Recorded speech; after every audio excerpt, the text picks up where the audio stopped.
Assalamualaikum warahmatullahi wabarakatuh. Selamat siang. Kami ucapkan kepada rekan mahasiswa Stikom PGRI Banyuwangi yang berbahagia, yang berada di rumah maupun di tempat kerja. Pada hari ini kita berjumpa lagi dengan mata kuliah pengantar teknologi informasi, yaitu dengan sub pokok bahasan konsep teknologi informasi.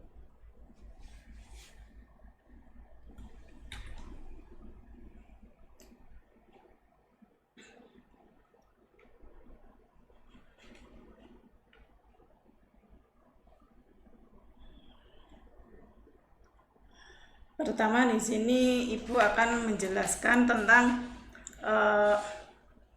apa sih konsep teknologi informasi. Di sini konsep teknologi informasi ini ada beberapa pengertian ya. Pertama yaitu menurut David Gotek. Menurut konsep teknologi menurut David Gotek ini yaitu misalkan berupa people, tools, resources to solve problem or to extend the capability, sehingga teknologi dapat dipahami sebagai upaya untuk mendapatkan suatu produk yang dilakukan oleh manusia, yaitu dengan memanfaatkan berupa peralatan, proses, dan juga berupa sumber daya. Ada lagi pengertian teknologi informasi menurut Arthur Massey, yaitu berupa the application of scientific and other knowledge to practical text-based order system that involve people and organization, living them and machine.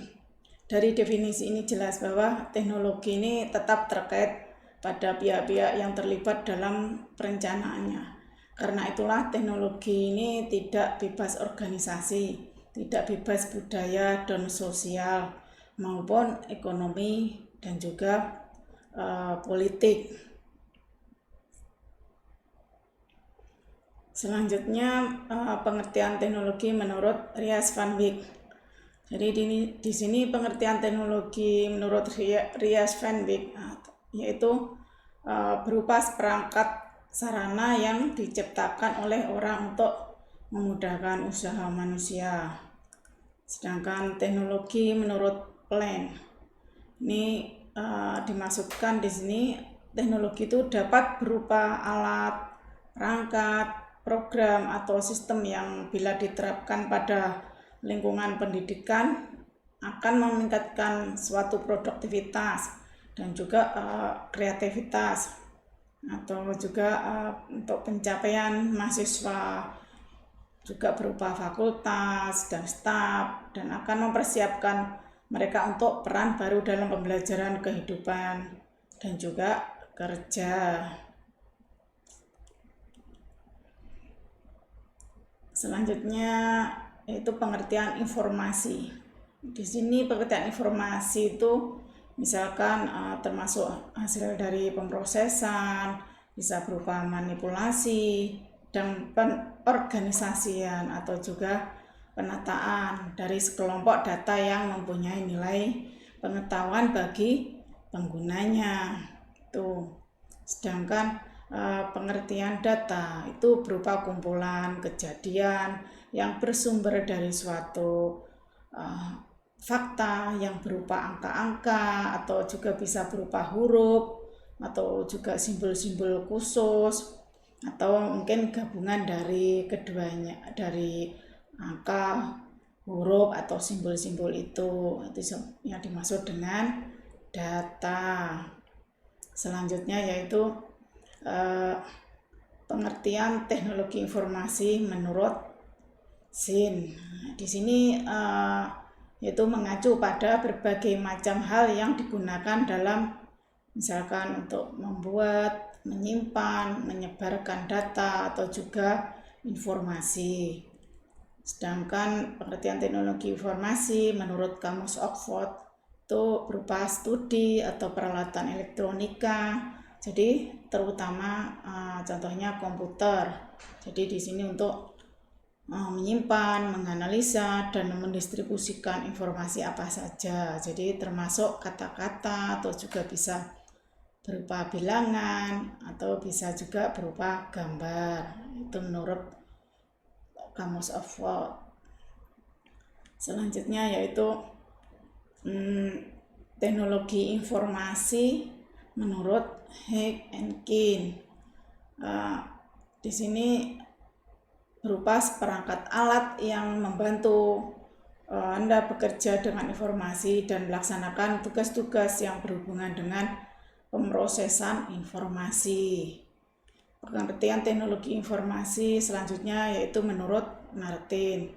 Di sini menurut Martin, teknologi informasi itu tidak hanya terbatas pada teknologi komputer, itu berupa software dan juga hardware yang digunakan untuk memproses atau menyimpan informasi. Jadi, melainkan juga mencakup teknologi komunikasi untuk mengirimkan informasi. Selanjutnya lagi teknologi informasi menurut Lukas. Di sini ada segala bentuk teknologi yang diterapkan untuk memproses dan mengirimkan informasi dalam bentuk elektronis. Sedangkan pengertian teknologi informasi menurut William Danshire ini yaitu teknologi yang menggabungkan komputasi atau komputer dengan jalur komunikasi yang berkecepatan tinggi yang membawa data atau juga bisa membawa suara dan juga bisa berupa video. Selanjutnya teknologi informasi ini di sini dibagi menjadi 3. Pertama, komputer, kedua yaitu berupa keterampilan, sedangkan ketiga berupa komunikasi. Di sini ada gambaran dalam komunikasi itu dimulai dari adanya teknologi informasi, misalkan berupa peralatan komputer ini ada 3 ya, ada hardware, maksudnya di sini komputer ini sini ada hardware, ada software dan juga firmware. Sini komputer ini itu dimasukkan misalkan berupa data setelah itu diproses atau data diinputkan lalu kemudian diproses di dalam komputer ini. Setelah diproses dalam komputer lalu berupa output atau keluaran. Output ini nanti akan disebarkan yang namanya informasi itu lalu didistribusikan. Didistribusikan di sini bisa berupa email atau berupa selain email mungkin banyak untuk masa sekarang ini, misalkan di HP PA itu berupa media sosial lainnya. Jadi contohnya seperti itu yang disebut dengan teknologi informasi menurut gambaran di sini ya. Selanjutnya yaitu komputer ini awalnya berasal dari kata yang namanya to compute. To compute ini didefinisikan sebagai mesin hitung ya. Jadi mesin hitung ini juga disebut kalau zaman sekarang ini asal katanya komputer ini bisa disebut sebagai mesin hitung tuh. Sedangkan untuk komputer sendiri pengertian istilahnya komputer ini sekarang ini sudah di mana aja ya, menurut di gambar ini komputer ini digunakan di berbagai contohnya misalkan di perkantoran, di perusahaan, digunakan juga untuk bidang kesehatan atau di rumah sakit, dalam bidang bisnis, mungkin juga dalam bidang pendidikan dan masih banyak lagi.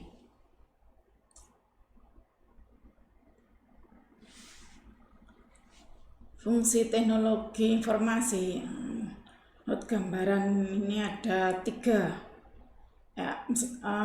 maaf, ada 5. Jadi fungsi teknologi informasi itu ada 5. Yang pertama yaitu capture. Capture itu berupa proses penyusunan rekod aktivitas yang terperinci. Sedangkan yang kedua yaitu berupa processing. Processing ini yaitu untuk memproses, mengubah, bisa juga untuk menganalisa atau juga menghitung dan mengumpulkan semua bentuk data atau juga informasi. Untuk bentuk data atau informasi ini bisa juga berupa pengolahan data, untuk mengolah informasi, pengolahan kata, pengolahan gambar, atau juga pengolahan suara. Selanjutnya yang ketiga yaitu fungsi berupa generation.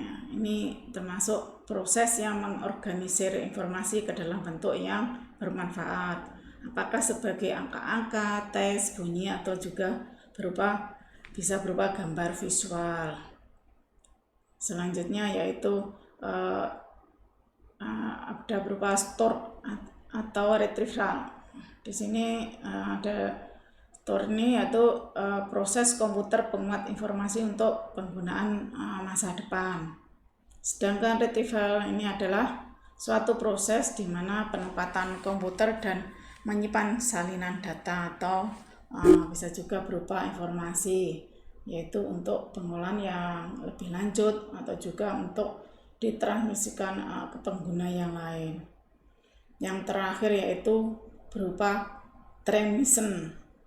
Jadi proses komputer untuk mendistribusikan informasi itu bisa melalui jaringan komunikasi, misalkan dalam electronic mail atau email, atau juga berupa voice message atau juga voicemail. Jadi itu beberapa fungsi dari teknologi informasi. Selanjutnya yaitu apa sih keuntungan dari teknologi informasi? Keuntungan teknologi informasi ini menurut beberapa pakar yaitu dari Jim Taylor ini, yaitu pengertiannya keuntungannya yaitu perusahaan sekarang memiliki kemampuan untuk berkomunikasi dengan cepat dengan semua organisasi secara nasional dan juga internasional.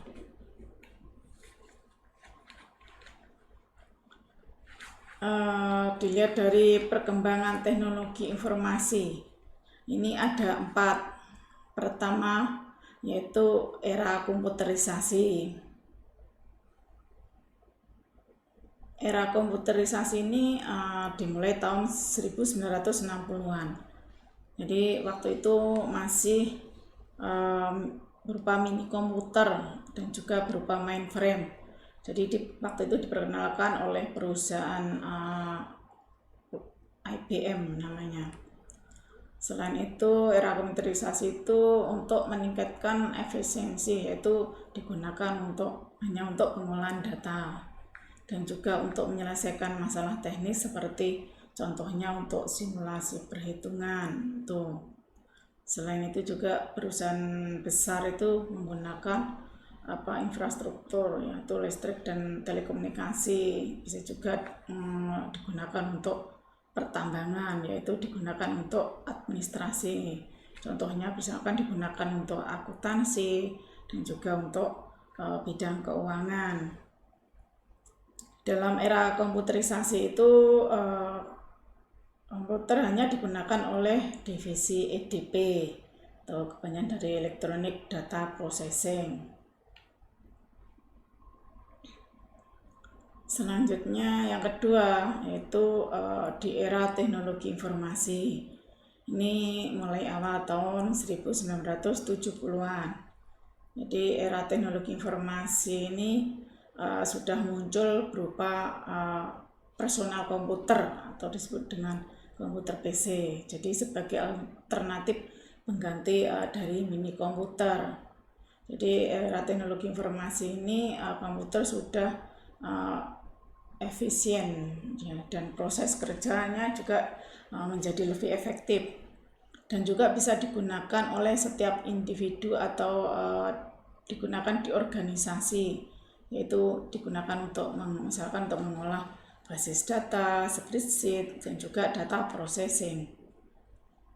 Selain itu, komputer di era teknologi informasi ini juga sebagai fasilitas yang dapat memberikan keuntungan kompetensi bagi perusahaan, yaitu terutama digunakan di bidang pelayanan atau juga di bidang jasa. Selanjutnya yaitu di era sistem informasi, era yang ketiga. Ini dimulai pada tahun 1980-an. Era sistem informasi ini yaitu ada perubahan ada manajemen perubahan, yaitu di sini maksudnya lebih menekankan dalam sistem informasinya. Jadi di era sistem informasi itu sudah digunakan untuk penciptaan dan penguasaan informasi secara cepat dan akurat. Maksudnya di sini digunakan untuk menggabungkan komputer dan teknologi informasi dengan komponen lain seperti proses, prosedur, bisa juga untuk struktur organisasi, untuk sumber daya manusia, dan juga untuk budaya perusahaan, juga digunakan dalam manajemen dan lain sebagainya. Jadi di sini bisa dalam membentuk sistem informasi menjadi yang lebih baik lagi. Dalam era sistem informasi ini, peranan sistem informasi ini bisa menghasilkan suatu produk yang lebih murah, juga produknya lebih baik dan juga lebih cepat.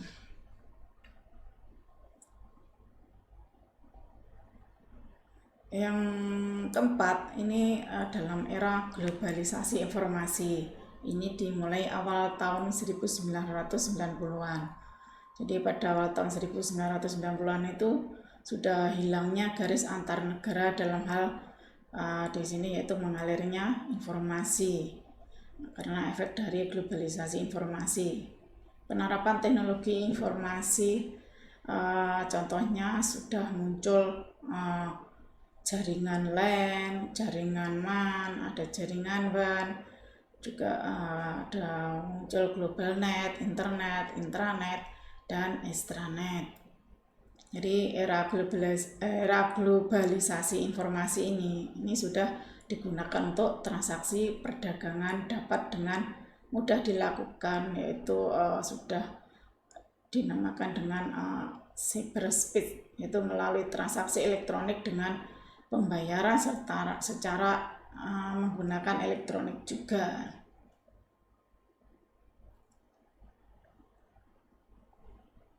Selanjutnya yaitu manusia dan teknologi informasi. Jadi di sini perkembangan teknologi informasi ini tergantung pada kemampuan manusia yang terlibat secara langsung ataupun tidak langsung. Misalnya yang bertindak sebagai pengambil keputusan. Jadi produk teknologi informasi hanya suatu media.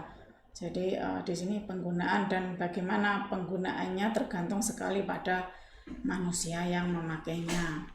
Juga dibutuhkan iklim dan regulasi kebijakan yang mendukung mekanisme teknologi informasi.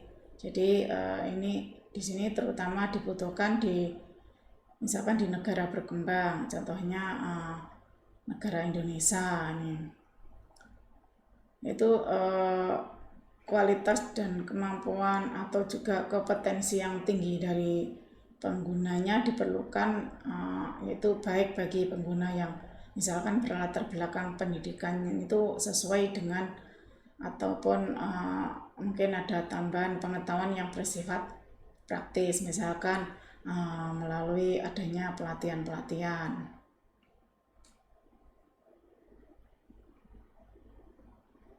Juga selanjutnya dibutuhkan juga suatu kebijakan ataupun strategi yang berkaitan dengan pengembangan sumber daya manusia di bidang teknologi informasi sendiri, yaitu untuk mengantisipasi perkembangan teknologi informasi yang sangat pesat.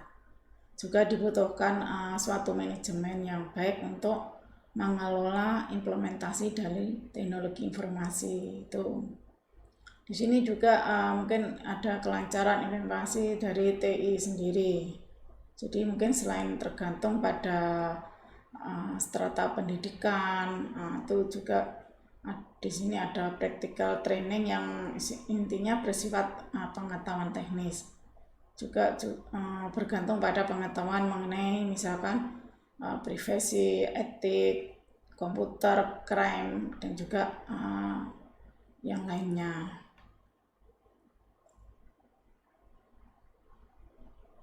Selain itu, kita dapat membayangkan bagaimana kemajuan teknologi informasi pada masa yang akan datang, yaitu dengan mengikuti namanya era globalisasi. Jadi di sini mungkin tanpa terduga kemajuan yang tidak masuk akal pun akan tercipta. Untuk mendukung kemajuan teknologi, sekarang ini diperlukan jaringan atau namanya teknologi 5G. Jadi sangat mendukung kemajuan teknologi lainnya. Bahkan bisa dibilang dapat menguntungkan teknologi lainnya seperti yang dikatakan para ahli. Jadi jaringan 5G ini dipersiapkan untuk bisa mengontrol dengan mudah segala peralatan rumah tangga, yaitu mulai dari misalkan kulkas, pintu, listrik, bisa juga digunakan untuk tahun-tahun mendatang ya.